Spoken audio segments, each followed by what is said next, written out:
Hello everyone, welcome back to my channel study only science. तो class biology की है वर्ग 3 एमपी टेट परीक्षा के लिए, जो कि होने वाली है। पादप और जंतु ऊतक का हमारा टॉपिक है, जिसके बारे में हम डिटेल में कंटेंट पढ़ेंगे और फिर इसके वस्तुनिष्ठ प्रश्नों को भी देखेंगे। तो चलिए, शुरू करने से पहले वीडियो को लाइक ज़रूर कर दीजिएगा। पहली बार आए हैं चैनल पे तो सब्सक्राइब करना ना भूलिएगा, क्योंकि आपकी तैयारी के लिए यहाँ पे हर दिन दो टाइम पे आपको वीडियोस मिल जाएंगे, ठीक है, जिसमें डिटेल्स और आपको वस्तुनिष्ठ प्रश्न भी कवर होते हैं। ठीक है, तो चलिए शुरू करते हैं। पादप और जंतु ऊतक होते हैं, क्या होते हैं इनके बारे में यहाँ पे लिखा हुआ है। पादप और जंतु जो ऊतक हैं, पौधों और जानवरों के शरीर में पाए जाने वाले कोशिकाओं के समूह होते हैं, जो विशिष्ट कार्यों को करने के लिए संगठित होते हैं। पादप ऊतक मुख्य रूप से पौधों को संरचनात्मक समर्थन, पानी और पोषक तत्वों का परिवहन और साथ ही भोजन बनाने में मदद करते हैं। ठीक है। जंतु ऊतक गति, तंत्रिका तंत्र और अंगों की रक्षा जैसे विभिन्न कार्यों को करते हैं। अब हम इनको डिटेल में पढ़ेंगे। पहले पादप ऊतक के बारे में, जिनको इंग्लिश में प्लांट टिश्यूज कहा जाता है। तो पादप ऊतक कौन कौन से होते हैं, इनके नाम याद रखना है। विभज्योतक ऊतक, तो ये क्या काम करते हैं। यह ऊतक पौधों में लगातार विभाजित होने वाली कोशिकाओं से बना होता है, जिससे पौधों की वृद्धि होती है। ठीक है, विभाजित होने वाली कोशिकाओं से बना होता है ये वाला, इसलिए इसे विभज्योतक ऊतक कहते हैं, जिसका काम है पौधों की वृद्धि होती है इसकी वजह से। ठीक है। दूसरा है स्थायी ऊतक। तो यह ऊतक विभज्योतक ऊतक से विकसित होता है और पौधों को संरचनात्मक समर्थन, पानी और पोषक तत्वों का परिवहन और साथ ही भोजन बनाने में मदद करता है। कौन? स्थायी ऊतक। तीसरा है एपिडर्मिस। तो ये पौधों की बाहरी परत जो सुरक्षा प्रदान करती है, इसके निर्माण में सहयोगी है। फिर चौथा है पेरेन्काइमा। तो पौधों के विभिन्न भागों में पाया जाने वाला सामान्य ऊतक है, जो भोजन और पानी का भंडारण करता है, ठीक है, स्टोर करता है। पांचवा है कोलेनकाइमा। तो पौधों को लचीलापन प्रदान करने वाला ऊतक है ये। ठीक है। छठवा है स्क्लेरेनकाइमा। तो यहाँ पे पौधों को कठोरता और मजबूती प्रदान करने वाला ऊतक है ये। जाइलम है, जिसके बारे में आपने पहले भी पढ़ा होगा। जाइलम का क्या कार्य है? जाइलम यानी जल, तो पौधों में पानी, खनिज लवणों का परिवहन करने वाला ऊतक। इससे आप याद रख सकते हैं, इसके बारे में, इन दोनों के बारे में बहुत बार पूछा जाता है। तो फ्लोएम भी क्या है? फ्लोएम मतलब फूड। तो पौधों में भोजन का परिवहन करने वाला ऊतक। एक शॉर्ट बता रही, ये नहीं कि इसका मतलब ये। फ्लोएम से आप याद रख सकते हैं फूड, ठीक है, भोजन, इसका काम है भोजन का परिवहन। जाइलम से आप याद रख सकते हैं जल, इसका काम है जल और खनिज लवणों का परिवहन। फिर अगला आता है जंतु ऊतक, एनिमल टिश्यूज। इनके बारे में देखते हैं। पहला है उपकला ऊतक। तो शरीर की बाहरी और आंतरिक सतहों को ढकने वाला ऊतक है, जो सुरक्षा, स्राव और अवशोषण जैसे कार्यों में मदद करता है। दूसरा है संयोजी ऊतक, कनेक्टिव टिश्यूज। तो ये शरीर के विभिन्न अंगों को जोड़ने और सहारा देने वाला ऊतक है, जैसे रक्त, हड्डी और उपास्थि। ठीक है। फिर है पेशी ऊतक, मस्कुलर टिश्यू, जिसको शरीर की गति के लिए जिम्मेदार ऊतक होता है, जैसे कंकाल की मांसपेशियां, हृदय की मांसपेशियां और चिकनी मांसपेशियां। ठीक है। चौथा है तंत्रिका ऊतक, नर्वस टिश्यू। तो शरीर में संदेशों को ले जाने और संसाधित करने वाला ऊतक होता है, जैसे तंत्रिका कोशिकाएं और ग्लियाल कोशिकाएं। अब हम इनके वस्तुनिष्ठ प्रश्न जान लेते हैं। तो यहाँ पे पहला प्रश्न है, सभी जीवित जीवों में जीवन की मूल इकाई कौन सी है? वस्तुनिष्ठ प्रश्नों को आप बहुत ध्यान से देखिए, ठीक है, और इनके आंसर्स को भी याद रखिए। तो इसका जो है ऑप्शन है कोशिका, ऊतक, अंग और अंगतंत्र।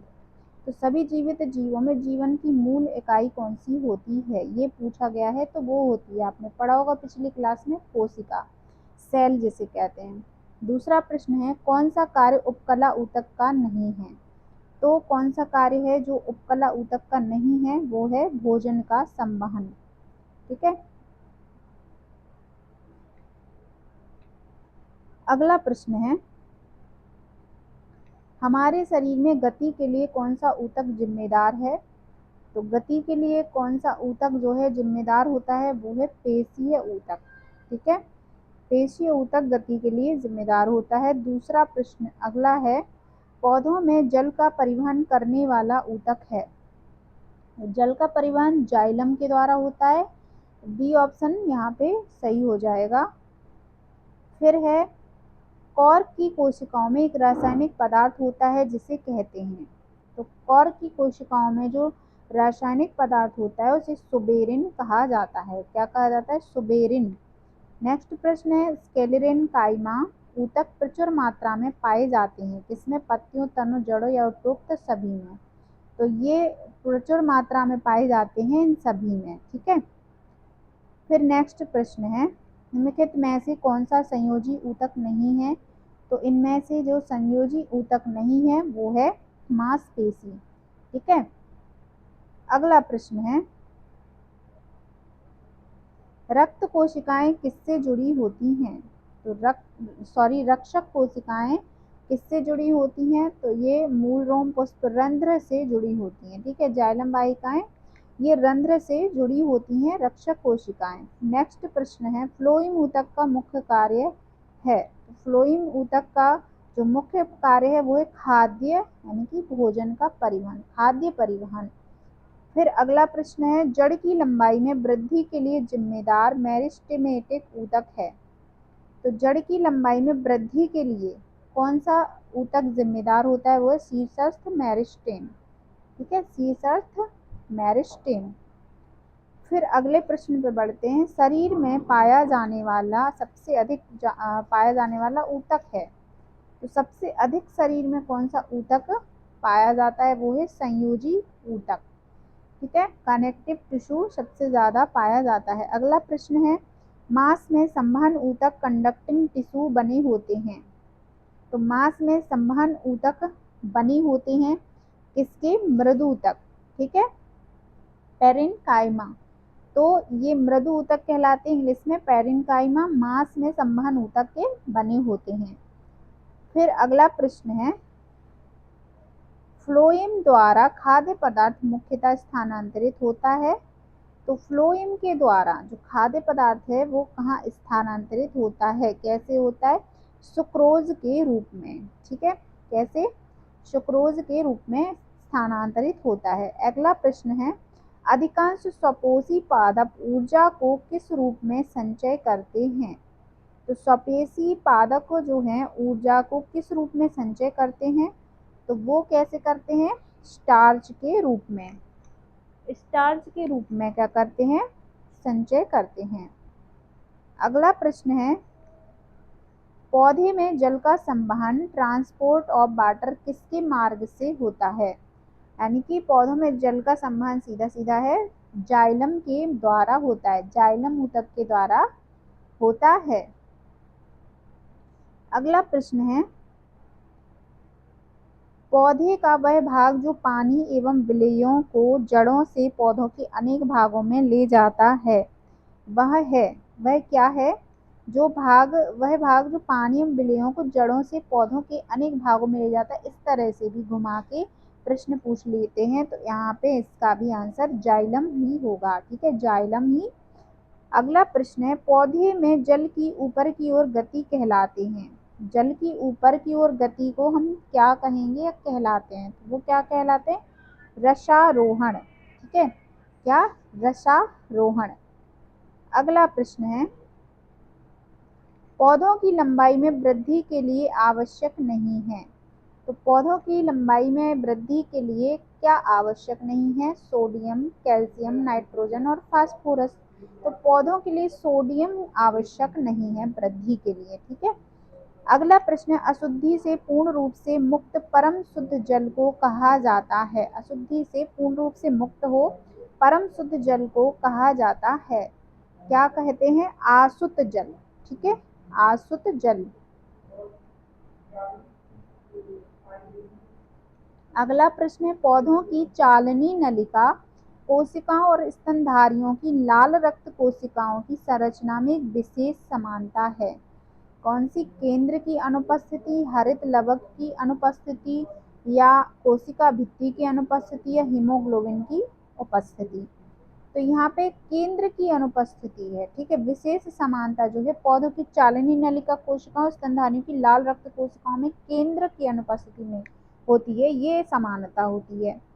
अगला प्रश्न है, निम्नलिखित में से किस एक भारतीय वैज्ञानिक ने पादपों में जल के लंबी दूरी के अवगमन का सिद्धांत प्रस्तावित किया था? तो किस भारतीय वैज्ञानिक ने कहा था जो पादपों में जल के लंबी दूरी के अभिगमन का सिद्धांत है, ये प्रतिपादित किया था J.C. बोस ने, ठीक है, J.C. बोस ने, जिसका पूरा नाम है जगदीश चंद्र बोस। अगला प्रश्न है, संवहनी पौधों में पानी ऊपर किससे जाता है? जो संवहनी यानी कि वस्कुलर पौधे होते हैं उनमें पानी ऊपर किससे जाता है? फ्लोएम टिश्यू से, पैरेन्काइमा टिश्यू से, मेरिस्टेम से या जाइलम टिश्यू से? तो ये पानी कैसे जाता है? जाइलम टिश्यू के माध्यम से ही जाता है, ठीक है। नेक्स्ट प्रश्न है, ऑक्जेनोमाइट मीटर का प्रयोग करते हैं, तो किसमें प्रयोग करते हैं? प्रकाश संश्लेषण की दर नापने में, वृद्धि दर नापने में, रसाकर्षण की दर नापने में या ऊर्जा हॉइस की दर नापने में? तो करते हैं वृद्धि दर नापने में इस मीटर का प्रयोग किया जाता है, जिसका क्या नाम है? ऑक्जेनोमाइट। अगला प्रश्न है, किस ऊतक के नख, खुर और सींग बने होते हैं? तो क्यूटाइट के, काइटिन के, केरेटिन के या ट्यूनिसिन के? तो खुर, नख और सींग बने होते हैं किस ऊतक के? उसका नाम है क्रेटिन, ठीक है, क्रेटिन याद रखना, क्रेटिन के। अगला प्रश्न है, हमारे शरीर में कुल कितनी मांसपेशियां होती हैं? हमारे शरीर में कुल कितनी मांसपेशियां होती हैं? 565, 639, 665 या 556? तो कुल मांसपेशियों की संख्या होती है 639, ठीक है, 639। अगला प्रश्न है, चालनी पट्टिका एक भाग है, तो चालनी पट्टिका किसका भाग है? एधा केम्बियम का, दारू जाइलम का, वेलकोट कार्टेक्स का या पोस्वा फ्लोएम का? तो चालनी पट्टिका जो है वो पोस्वा फ्लोएम का एक भाग है, ठीक है। अगला प्रश्न है, जल संबंधन विधियों से पादप उगाने की प्रणाली को कहते हैं, ठीक है। तो क्या कहते हैं? जलानुवर्तन या जल भित्ति या जल संवर्धन या जलोदभिद? जल संबंधन विधियों से पादप उगाने की जो प्रणाली है उसे हम क्या कहेंगे? जल संवर्धन, ठीक है, जल संवर्धन ही कहेंगे। नेक्स्ट है, द्विबीज तने में दारू यानी जाइलम और पोस्वा यानी फ्लोएम के बीच में उपस्थित परत है, तो इन दोनों के बीच में उपस्थित परत कौन सी है? एधाकेम्बियम, मंड आक्षद या मज्जापिथ या फिर अंतः आदि दारुक? तो वो है एधाकेम्बियम, ठीक है। याद रखना इन नामों को, थोड़े से याद रखने में आपको दिक्कत हो सकती है, लेकिन क्वेश्चंस बहुत ही लिमिटेड हैं और बहुत ही इम्पोर्टेंट हैं, तो आपको याद ध्यान से रखना पड़ेगा। इनके नोट्स भी बना सकते हैं आप। अगला प्रश्न देखते हैं, परांगो फन में दारू जाइलम है, मध्य आदि दारुक, बहु आदि दारुक, बाह्य आदि दारुक या अंतः आदि दारुक? तो इनमें जो आदि दारुक जाइलम है कौन सा है? वो है बाह्य आदि दारुक, परांगो फन में, ठीक है, ये एक प्रकार का पौधा है। अगला प्रश्न है, पोस्वाहा यानी कि फ्लोएम का दूसरा नाम है, तो फ्लोएम का दूसरा नाम होता है बास्ट, ठीक है, बास्ट। अगला है, ऊतक जन जिसके बाहर त्वचा बनती है वह है वह त्वचा हो सकता है, त्वचा बनती है, ऊतकजन जिसके बाहर त्वचा बनती है वह कौन सा है? वह है, ठीक है, वो है त्वचा जन, जिसका नाम क्या है? त्वचा जन। अगला प्रश्न है, ऊतक संवर्धन की अवधारणा किसकी थी? तो ऊतक संवर्धन की अवधारणा थी हाफ मिस्टर की, ठीक है, हाफ मिस्टर की। अगला प्रश्न है, कथन एक है, सम्मिश्रण ऊतक एक से अधिक प्रकार की कोशिकाओं से बनता है। दूसरा कथन है, विभज्योतक जो है मेरिस्टेम जिसे कहते हैं स्थायी ऊतक के उदाहरण हैं। तो इनमें से कौन सा कथन गलत है, कौन सा सही है, या दोनों सही हैं या दोनों गलत हैं, ये बताना है। इसमें कथन 1 और 2 दोनों सही हैं। ठीक है। अगला प्रश्न है, अंतर्वेशी विभज्योतक मेरिस्टेम किस में पाए जाते हैं? तो ये किस में पाए जाते हैं? ये पाए जाते हैं पार्श्विक कली में। ठीक है, पार्श्विक कली में। अगला प्रश्न है, बहुत तृणों की पत्तियां वलित और अनवलित होने में समर्थ होती हैं क्योंकि उनके मध्य रागी, घेरे और स्पंजी पैरेन्काइमा में विभेदित नहीं होते, या उनमें पत्तियों की दोनों तरफ स्टोमेटा होता है, या उनमें उच्च स्तर का सिलिका होता है, या उनमें विशेष आवर्धन त्वचा कोशिकाएं होती हैं। तो इसका आंसर क्या हो जाएगा कि उनमें मध्य रागी, घेरे और स्पंजी पैरेन्काइमा में विभेदित नहीं होते हैं। ठीक है, ए ऑप्शन इसका सही हो जाएगा। अगला प्रश्न है, मानव शरीर में अनैच्छिक मांसपेशियां कहाँ होती हैं? लिम्ब में, दिमाग में, दिल में, या जबान में? तो मानव में अनैच्छिक मांसपेशियां कहाँ होती हैं? वो होती हैं दिल में। ठीक है, दिल में, हृदय में आएंगी। ठीक है, तो इसका आंसर सी सही हो जाएगा। अगला प्रश्न है, मानव त्वचा की औसत मोटाई कितनी होती है? 2 मिलीमीटर, 0.5 मिलीमीटर, 1 मिलीमीटर और 1.2 मिलीमीटर। तो त्वचा की जो औसत मोटाई होती है वो होती है 0.5 मिलीमीटर। फिर है नेक्स्ट प्रश्न, निम्नलिखित में से कौन सा मानव शरीर की परमाणु संरचना का एक हिस्सा नहीं है? तो कौन सा एक हिस्सा नहीं? हाइड्रोजन, फास्फोरस, कार्बन और लेड मानव शरीर की परमाणु संरचना का एक हिस्सा नहीं है। पहले तो प्रश्न थोड़ा दिमाग में रखना पड़ेगा, फिर उसका आंसर भी। तो इसका आंसर है लेड। जो लेड है वो शरीर की परमाणु संरचना का हिस्सा नहीं होता है, लेड। ठीक है। अगला प्रश्न है, ऊतक क्या होता है? वह कोशिकाएं जो मूल रूप से समान होती हैं परंतु दिखने और कार्य करने में भिन्न होती हैं। दूसरा ऑप्शन है, वह कोशिकाएं जो मूल रूप से भिन्न होती हैं परंतु दिखने और कार्य करने में समान होती हैं। तीसरा ऑप्शन है, वे कोशिकाएं जो मूल रूप से दिखने में और कार्य करने में भिन्न होती हैं। चौथा है, वह कोशिकाएं जो मूल रूप से दिखने में और कार्य करने में समान होती हैं। तो इसका आंसर है डी ऑप्शन सही हो जाएगा। वे कोशिकाएं मूल रूप से दिखने में और कार्य करने में कैसी होती है? समान होती हैं, ऊतक होते हैं वो। ठीक है। फिर है अगला प्रश्न, स्थायी ऊतकों के निर्माण के लिए एक स्थायी संरचना, आकार और क्रिया अपनाने की प्रक्रिया को क्या कहा जाता है? ऑप्शन है विभेदन, एकीकरण, विरचन या खटीकरण। तो यहाँ पे आंसर क्या हो जाएगा? विभेदन। ठीक है, विभेदन प्रक्रिया उसको कहते हैं, विभेदन। नेक्स्ट प्रश्न है, निम्नलिखित में से किन उद्योगों में कोशिकाएं जीवित होती हैं, लंबी और कानों पर नियमित रूप से स्थूल होती हैं? ठीक है, तो पैरेन्काइमा, स्क्लेरेकाइमा, एरेन्काइमा या कोलेनकाइमा। तो किन कोशिकाओं में, ठीक है, जीवित होती है जो लंबी और कानों पर नियमित रूप से स्थूल होती हैं? तो इसका आंसर क्या है? कोलेनकाइमा उन्हें कहते हैं। ठीक है। अगला प्रश्न है, कौन सा स्थायी ऊतक एक पौधे को कठोर और मजबूत बनाता है? कौन सा स्थायी ऊतक है जो पौधे को कठोर और मजबूत बनाता है? तो उसका आंसर क्या हो जाएगा? Sclerenchyma, option number B. ठीक है, स्क्लेरेन्काइमा। अगला प्रश्न है, निम्न में से कौन से पौधे के ऊतक कोशिका विभाजन में सक्षम है? विभज्योतक या फिर स्क्लेरेन्काइमा या जाइलम या पैरेन्काइमा? तो जो ऊतक कोशिका विभाजन में सक्षम है वो है विभज्योतक। ठीक है, विभज्योतक। नेक्स्ट प्रश्न है,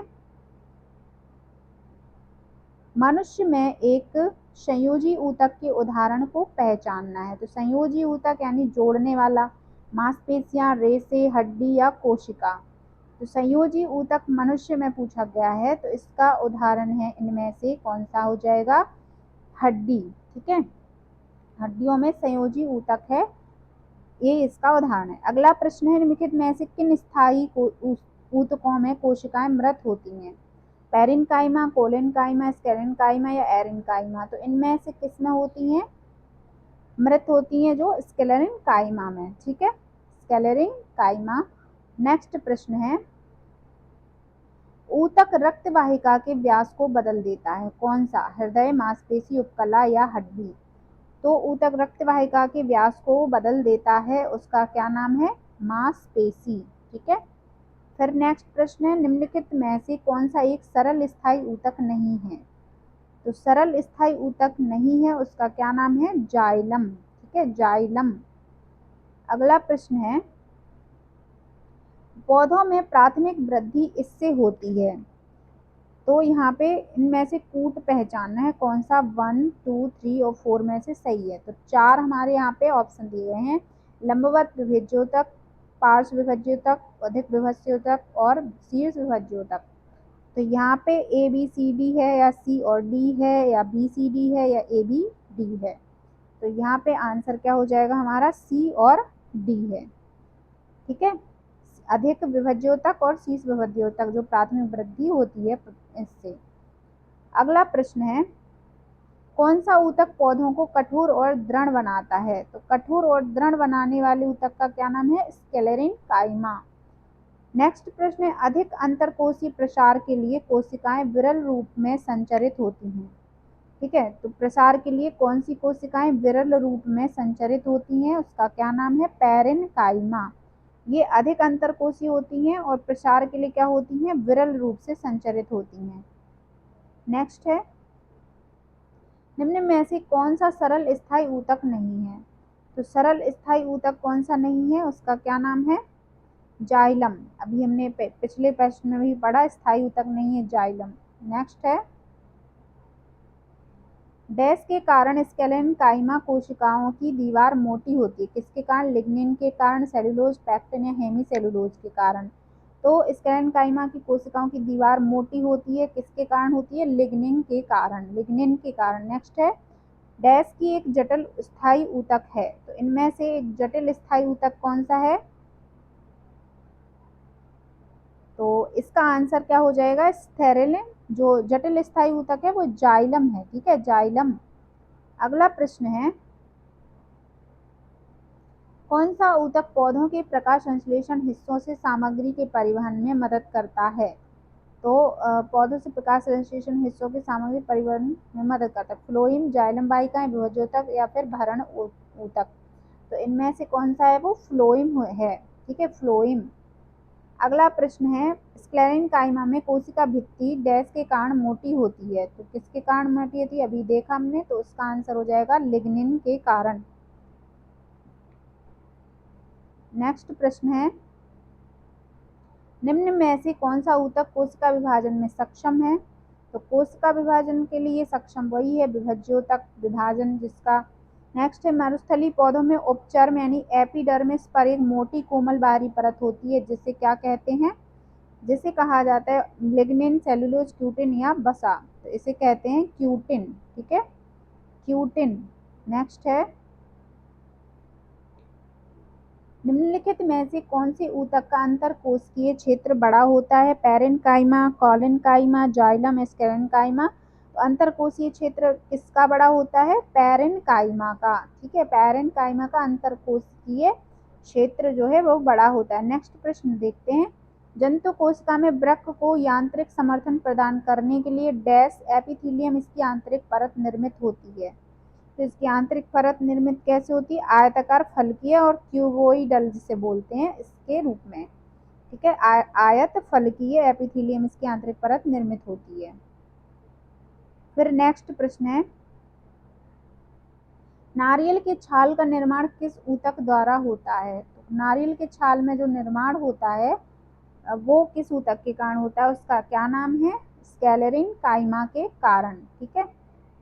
अगला प्रश्न है, ऊतक का निर्माण मृत कोशिकाओं के संयोजन से होता है। कौन से ऊतक का निर्माण होता है? वो होता है स्क्लेरेन काइमा का, जिसमें मृत कोशिकाओं के संयोजन से होता है। अगला प्रश्न है, विभिन्न प्रकार के स्थायी ऊतकों के निर्माण के लिए डैश ऊतक की कोशिकाओं को अलग किया जाता है। तो स्थायी ऊतकों के निर्माण के लिए कौन सी ऊतक की कोशिकाओं को अलग किया जाता है? ये पूछा है, मेरिस्टेमेटक। ठीक है, इसको ऊतक की कोशिकाओं को अलग किया जाता है। अगला प्रश्न है, डैश ऊतक हमारे मुंह की आंतरिक अस्तर को बनाता है।